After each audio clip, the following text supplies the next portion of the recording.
الذین ان مکناہم فی الارض اقاموا الصلاة وآتوا الزکاة وامروا بالمعروف ونہوا عن المنکر، جنہیں ہم اگر زمین میں اقتدار سونپ دیں تو وہ نماز قائم کریں گے اور زکوٰۃ ادا کریں گے اور معروف کا حکم دیں گے اور منکرات سے روکیں گے۔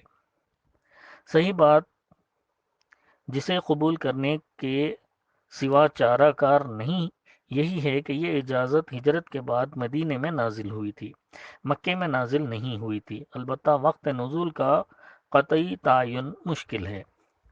جنگ کی اجازت تو نازل ہو گئی، لیکن جن حالات میں نازل ہوئی وہ چونکہ محض قریش کی قوت اور تمرد کا نتیجہ تھے، اس لیے حکمت کا تقاضا یہ تھا کہ مسلمان اپنے تسلط کا دائرہ قریش کی اس تجارتی شاہراہ تک پھیلا دیں جو مکے سے شام تک آتی جاتی ہے۔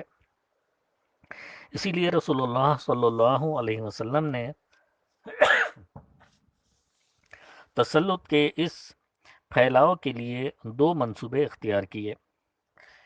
ایک، جو قبائل اس شاہراہ کے ارد گرد یا اس شاہراہ سے مدینے تک کے درمیانی علاقے میں آباد تھے، ان کے ساتھ حلف یعنی دوستی و تعاون اور جنگ نہ کرنے کا معاہدہ کیا، اور دوسرا منصوبہ اس شاہراہ پر گشتی دستے بھیجنا شروع کر دیا۔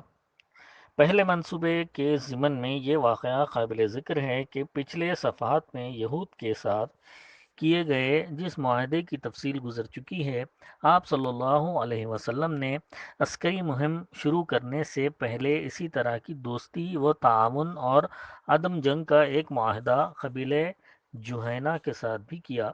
ان کی آبادی مدینے سے 3 مرحلے پر 50 یا 45 میل کے فاصلے پر واقع تھی۔ اس کے علاوہ طلایہ گردی کے دوران بھی آپ صلی اللہ علیہ وسلم نے متعدد معاہدے کیے جن کا ذکر آئندہ آئے گا۔ دوسرا منصوبہ سرایا اور غزوات سے تعلق رکھتا ہے، جس کی تفصیلات اپنی اپنی جگہ آتی رہیں گی۔ جنگ کی اجازت نازل ہونے کے بعد ان دونوں منصوبوں کے نفاذ کے لیے مسلمانوں کی عسکری مہمات کا سلسلہ عملاً شروع ہو گیا۔ طلایہ گردی کی شکل میں فوجی دستے گشت کرنے لگے۔ اس کا مقصود وہی تھا جس کی طرف اشارہ کیا جا چکا ہے کہ وہ مدینے کے گرد و پیش کے راستوں پر عموماً اور مکے کے راستے پر خصوصاً نظر رکھی جائے اور اس کے احوال کا پتہ لگایا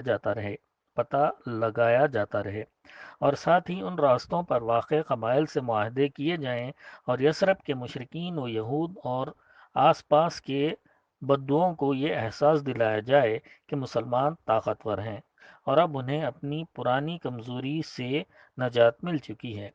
نیز قریش کو ان کے بیجا طیش اور تہوت کے خطرناک نتیجے سے ڈرایا جائے تاکہ جس حماقت کی دلدل میں وہ اب تک دھنستے چلے جا رہے ہیں اس سے نکل کر ہوش کے ناخن لے اور اپنے اقتصاد اور اسباب معیشت کو خطرے میں دیکھ کر صلح کی طرف مائل ہو جائیں اور مسلمانوں کے گھروں میں گھس کر ان کے خاتمے کے جو عزائم رکھتے ہیں اور اللہ کی راہ میں جو رکاوٹیں کھڑی کر رہے ہیں اور مکے کے کمزور مسلمانوں پر جو ظلم و ستم ڈھا رہے ہیں ان سب سے باز آ جائیں اور مسلمان جزیرۃ العرب میں اللہ تعالیٰ کا پیغام پہنچانے کے لیے آزاد ہو جائیں۔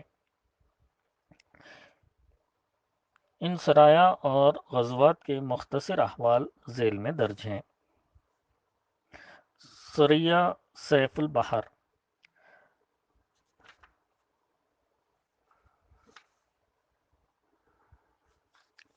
رسول اللہ صلی اللہ علیہ وسلم نے حمزہ بن عبد المطلب رضی اللہ عنہ کو اس سریہ کا امیر بنایا اور 30 مہاجرین کو ان کے زیر کمان شام سے آنے والے ایک قریشی قافلے کا پتہ لگانے کے لیے روانہ فرمایا۔ اس قافلے میں 300 آدمی تھے جن میں ابو جہل بھی تھا۔ مسلمان ایس کے اطراف میں ساحل سمندر کے پاس پہنچے تو قافلے کا سامنا اور فریقین جنگ کے لیے صف آرا ہو گئے، لیکن قبیلہ جوہینہ کے سردار مجدی بن عمرو نے جو فریقین کا حلیف تھا دوڑ دھوپ کر کے جنگ نہ ہونے دی۔ حمزہ رضی اللہ عنہ کا یہ جھنڈا پہلا جھنڈا تھا جسے رسول اللہ صلی اللہ علیہ وسلم نے اپنے دست مبارک سے باندھا تھا۔ اس کا رنگ سفید تھا اور اس کے علمبردار ابو مرثد کناز بن حسین غنوی رضی اللہ عنہ تھے۔ سریہ رابغ رسول اللہ صلی اللہ علیہ وسلم نے عبیدہ بن حارث بن مطلب کو مہاجرین کے 60 سواروں کا رسالہ دے کر روانہ فرمایا۔ رابغ کی وادی میں ابو سفیان سے سامنا ہوا۔ اس کے ساتھ 200 آدمی تھے۔ فریقین نے ایک دوسرے پر تیر چلائے لیکن اس سے آگے کوئی جنگ نہ ہوئی۔ اس سریے میں مکی لشکر کے 2 آدمی مسلمانوں سے آ ملے، ایک مقداد بن عمرو البحرانی اور دوسرے عتبہ بن غزوان المازنی رضی اللہ عنہما۔ یہ دونوں مسلمان تھے اور کفار کے ساتھ نکلے ہی اس مقصد سے تھے کہ اس طرح مسلمانوں سے جا ملیں گے۔ ابو عبید رضی اللہ عنہ کا علم سفید تھا اور علمبردار مستح بن اثاثہ بن مطلب بن عبد مناف تھے۔ انشاءاللہ تعالی اس کے بعد اگلی نشست میں بیان کیا جائے گا۔ اللہ تعالی ہم سب کو نبی کریم صلی اللہ علیہ وسلم سے جیسی محبت کرنی چاہیے ویسی محبت کرنے والا بنائے، اور نبی کریم صلی اللہ علیہ وسلم کے نقش قدم پر اپنی زندگیوں کو گزارنے والا بنائے۔ آمین ثم آمین، وآخر الدعوانا ان الحمد للہ رب العالمین۔